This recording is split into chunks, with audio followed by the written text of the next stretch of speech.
Stage Pass, Institute of Gaming. For more details, contact 7093965965965.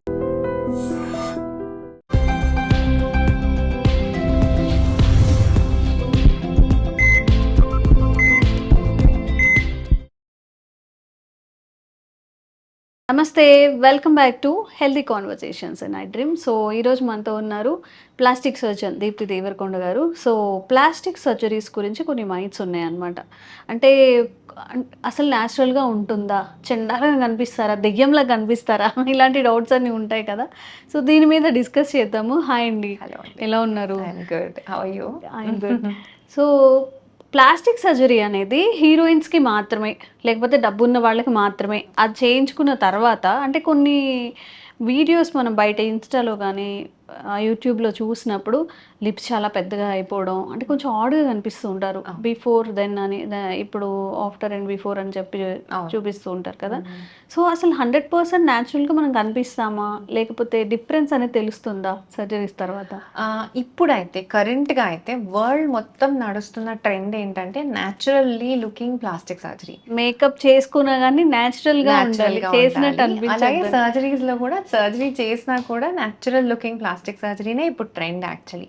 ఒకప్పుడు మీరు ఒక 10-15 years బ్యాక్ కి వెళ్ళారంటే ఈ మీరు అన్నట్లు అబ్నార్మల్ గా కనిపించడము, అంటే అప్పుడు ఎలా వెళ్ళేవాళ్ళు అంటే సర్జరీ అనేది ఒక స్టాండర్డ్ ఈస్థెటిక్ పారామీటర్స్ ప్రకారం చేసేయాలి.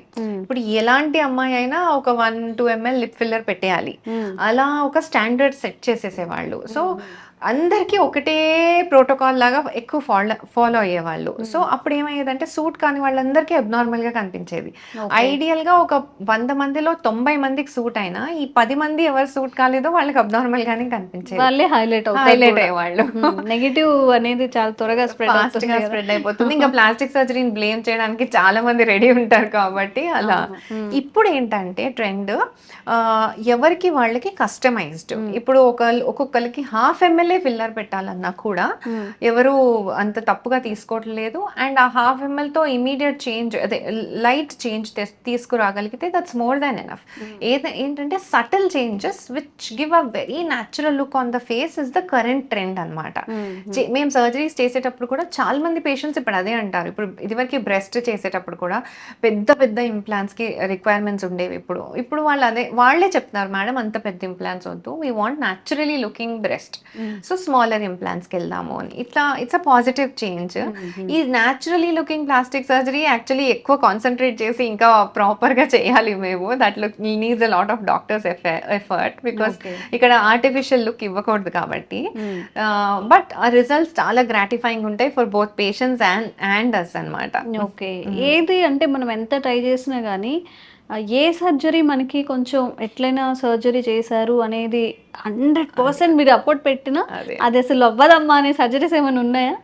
తెలుస్తుంది, చాలా ఉంటాయి. ఇప్పుడు కొంతమంది బిజార్ గా కోరికలు ఉంటాయి. ఇప్పుడు స్పెషల్లీ రైనోప్లాస్టీస్ తీసుకున్నాం అనుకోండి, వాళ్ళకు ఒక నేటివ్ బేసిక్ నోస్ షేప్ ఉంటుంది కదా, వాళ్ళు ఇంకెవరైనా సెలబ్రిటీ నోస్ తీసుకొచ్చి పెట్టేసి నాకు ఇలాగే కావాలంటారు. సో అది అవ్వదు, ఎందుకంటే మనం మన బేసిక్ నోస్ కి బెటర్ గా మెరుగులు దిద్దుకోవడం ఐడియల్. కానీ ఇలాంటి వాళ్ళు ఇలాంటి నోస్ ని ఎలా తీసుకొస్తారు తెలియదు. అంటే మన ఫేస్ కి ఏది సూటబుల్ అవుతుందో అలా చేస్తారు. అండ్ వాళ్ళ నోస్ కి ఏది ప్రాక్టికల్ గా టెక్నికల్ గా పాసిబుల్ అది చేస్తాం.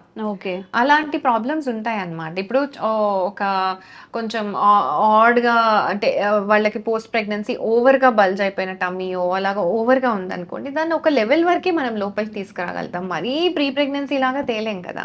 ఇలాంటి కాషన్ థింగ్స్ అన్ని మేము పేషెంట్ కి ముందే చెప్తాం కూడా. దీంట్లో ఇంతనే నా లిమిటేషన్, నేను ఇంతనే చేయగలుగుతాను, and you need to accept that result.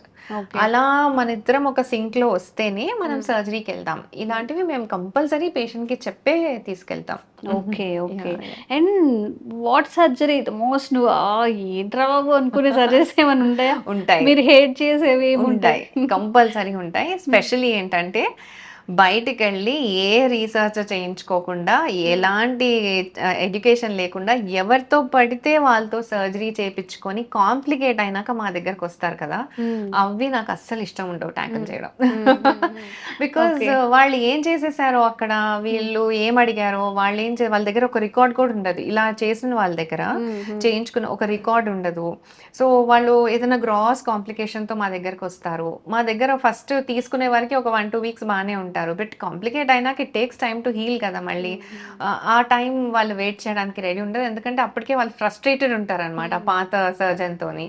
So ఇక్కడికి వచ్చేసరికి మళ్ళీ మనం స్లోగా గ్రౌండ్ లెవెల్ వరకు వాళ్ళ ఎక్స్పెక్టేషన్స్ కిందకి తీసుకొచ్చి మెల్లగా చేసుకుంటూ వెళ్ళాలి కదా. అబద్ధాలు చెప్తూ ఉంటారా అసలు? మీరు ఏం అడిగారు అంటే అది చెప్పకుండా చాలా అబద్ధాలు చెప్తారు, చాలా చెప్తారు. అది చాలా నార్మల్. అది నేనేం తప్పు పట్టను. వాళ్ళకి కూడా ఏంటంటే గిల్ట్ వచ్చేస్తుంది అప్పటికి, నేను వేరే చోట వెళ్ళి తప్పు డాక్టర్ దగ్గర చేయించుకున్నాను అని. అంటే అది మన ఐక్యూ మీద దెబ్బతింటుంది కదా, సో ఒప్పుకోరు. బట్ మనకు తెలిసిపోతుంది ఏమైంది, అసలు ఏమైండొచ్చు. అది అసలు పేషెంట్ తప్ప డాక్టర్ తప్ప. ఆ కాంప్లికేషన్ వచ్చింది అనుకోండి, ఒక్కొక్కసారి పేషెంట్ మిస్టేక్స్ ఉంటాయి, వాళ్ళు కరెక్ట్ గా ఇన్స్ట్రక్షన్స్ ఫాలో అవ్వరు పోస్ట్ సర్జరీ, డాక్టర్ చేశారు ఆ మిస్టేక్, ఇవన్నీ మాకు చూడంగానే అర్థమైపోతాయి. సో దాన్ని బట్టి ఇక పేషెంట్ తప్పు ఉంటే ఓకే, వీళ్ళు నా దగ్గర కూడా ఇలా చేయొచ్చు, maybe they will behave the same way అని ముందే అనుకొని అలాంటి ట్రీట్మెంట్ ఇచ్చుకుంటూ వెళ్తాం అనమాట. కాకపోతే నాకు జనరలీ వాళ్ళలాగా పాపం ఏం తెలియకుండా ఎవరి దగ్గరికి పడితే వాళ్ళ దగ్గరికి వెళ్ళి చేయించుకున్నారు అని బాధ అనిపిస్తుంది. ఇప్పుడు అది చాలా కాంప్లికేట్ అయిపోతుంది కదా, ఎప్పుడు ఎవరు ఒరిజినల్ డాక్టర్ ఎవరు ఇలా అనేది తెలియట్లేదు. మనం బాగా హాస్పిటల్ చూస్తాం, బాగుంది వెళ్ళిపోదాం అన్నట్టు వెళ్తారు, కానీ ఏమైనా పర్టికులర్ గా తెలుస్తుందా? నేనైతే ఇదివరకు గట్టిగా చెప్పేదాన్ని, చాలా ఇంటర్వ్యూస్లో కూడా చెప్పాను, డిగ్రీస్ చూడండి, ఎంబీబీఎస్ ఉండాలి, ఎంఎస్ జనరల్ సర్జరీ ఉండాలి, ఎంసీహెచ్ ప్లాస్టిక్ సర్జరీ ఉండాలి, మాకైతే అదే డర్మటాలజిస్ట్ అయితే డర్మటాలజీ అని ఉండాలి, కంపల్సరీ ఉండాలి అని. కానీ ఈ మధ్యన అది కూడా ఫేక్ చేసేస్తున్నారు, డిగ్రీ కూడా అని వింటున్నాం కదా. ఒకటైతే చెప్పడానికి ట్రై చేస్తాను, వీలైనంత మటుకి రెఫరెన్స్తో వెళ్ళండి. ఆ డాక్టర్ దగ్గర ఇదివరకు చేయించుకున్న వాళ్ళు ఏదో ఉంటే ఆ రెఫరెన్స్తో వెళ్ళండి, లేదా మీకు తెలిసిన ఒక డాక్టర్తో మాట్లాడి ఆ డాక్టర్ రిఫర్ చేసిన డాక్టర్స్తో వెళ్ళండి. ఎందుకంటే డాక్టర్ నెట్వర్క్ అనేది చాలా చిన్న నెట్వర్క్, మాకు కంపల్సరీ లోపల కాంటాక్ట్స్ బాగా ఉంటాయి. సో కంపల్సరీ ఒక డాక్టర్ ఎవరైనా ఉన్నారంటే వాళ్ళకి చాలా మంది తెలుసుంటారు, వాళ్ళ ఎంబీబీఎస్ ఫ్రెండ్స్, జనరల్ సర్జరీ అదే పీజీ ఫ్రెండ్స్. సో వాళ్ళ త్రూ వెళ్ళిన నెట్వర్క్ లో మీకు అట్లీస్ట్ ఒక ఒరిజినల్ డాక్టర్ దొరుకుతారు. ఇప్పుడు మొత్తం కొత్త డాక్టర్ దగ్గరికి వెళ్ళారనుకోండి, అసలు వాళ్ళు ఒరిజినల్ డాక్టరా ఫేక్ డాక్టరా మేము కూడా చెప్పలేము. సో వీలైనంత మనకి ఒక డాక్టర్ రెఫరెన్స్ తో వెళ్ళండి, ఆ డాక్టర్తో మాట్లాడండి. మీకు కొంచెం అన్న అనుమానం ఉన్నా, డాక్టర్ మీకు సరిగా టైం ఇవ్వట్లేదు అనిపించినా, నాలెడ్జ్ కరెక్ట్గా ఇవ్వట్లేదు అని అనిపించినా, బ్యాక్ స్టెప్ తీసేసుకోండి.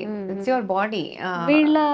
అంటే వీళ్ళకి ఎలా ఉంటుందండి, ఎంతసేపు సర్జరీ చేయించుకుందాం ఆ తొందరలో. అండ్ ఇంకొకటి నేను ముఖ్యంగా చూసేది ఏంటంటే లో ప్రైస్. కంపల్సరీ ఫేక్ గా చేసేవాళ్ళు ఒరిజినల్ వాళ్ళకన్నా కొంచెం తక్కువే ప్రైస్ కోట్ చేస్తారు. ఎందుకంటే వాళ్ళ దగ్గరికి రావాలంటే అది ల్యూక్రేటివ్ కాబట్టి కంపల్సరీ కొంచెం తక్కువే కోట్ చేస్తారు. అది పేషెంట్ కి అట్రాక్టివ్ గా ఉంటుంది. సో మీకు ఎవరైనా ఓవర్ గా లో ప్రైస్ ఆఫర్ చేస్తున్నా ఆర్ ఓవర్ గా పాజిటివ్ రిజల్ట్స్ ఆఫర్ చేస్తుంటే ఆలోచించండి. బికాస్ వాళ్ళు ఒరిజినల్ డాక్టర్ అయితే కంపల్సరీ మీకు కాంప్లికేషన్స్ కూడా చెప్తారు, చెప్పకుండా ముందుకు వెళ్ళరు ఒరిజినల్ డాక్టర్స్. అలా లేదు అంతా సూపర్ ఉంటది అని చెప్తున్నారు అంటే మాత్రం ఒక్కసారి ఆలోచించుకోండి. అండ్ వీలైనంత మటుకి డాక్టర్స్ రెఫరెన్స్ తో వెళ్ళండి, మీకు తెలిసిన డాక్టర్స్ రెఫరెన్స్ తో వెళ్ళండి. ఓకే, సో మోసపోకండి.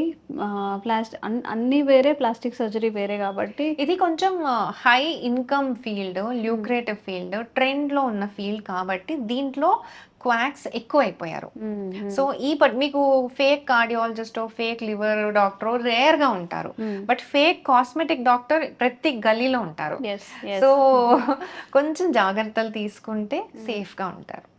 ఇప్పుడు మనం 2 థింగ్స్ నడుస్తున్నాయి మ్యామ్, ఫుడ్ అండ్ బ్యూటీ. ఇది ఎవరు పెట్టినా ప్రాఫిటబుల్ ఉంటుంది, ఎవరు పెట్టినా నమ్మేస్తారు, వెళ్ళిపోతూ ఉంటారు. కాబట్టి ఈ 2 సెక్టర్స్లో ఎక్కువగా మోసాలు జరుగుతున్నాయి. సో కాషియస్గా ఉండండి, జాగ్రత్తగా ఉండండి, రిఫరెన్స్తో వెళ్ళండి. అంతకన్నా ఎక్కువ కూడా చెప్పలేము దాని గురించి. Thank you ma'am. Sir, one life lesson what medicine has taught you. Whatever you can do without expecting. But I really believe మన పాజిటివ్ యాటిట్యూడ్ ఉంటేనే మనం ఏదైనా సాధించగలం. గట్ని మనం కరెక్ట్గా డీల్ చేసినట్లయితే అది మనకి పాజిటివ్ హార్మోన్స్ని రిలీజ్ చేస్తుంది. షుగర్ వచ్చిన వాళ్ళ పరిస్థితి ఏంటి? పొట్ట దగ్గర పెరిగితే దాన్ని ఆండ్రాయిడ్ అంటారు, ఆండ్రాయిడ్ ఫోన్ కదా. అసలు థాట్స్ ఎందుకు వస్తాయి? బ్రెయిన్ డెడ్ అంటే దానికి ప్రపంచం అంతా కూడా కొన్ని నిర్దిష్టమైనటువంటి లక్షణాలు ఉంటాయి. మానసికంగా ధైర్యంగా ఉంటే క్యాన్సర్ జయించవచ్చు. You are a doctor for a cause sir, అంతే. వాళ్ళకి వచ్చిన ఆదాయం కాకుండా ఫ్రీ సర్వీస్ ఎంతమందికో చేస్తారు.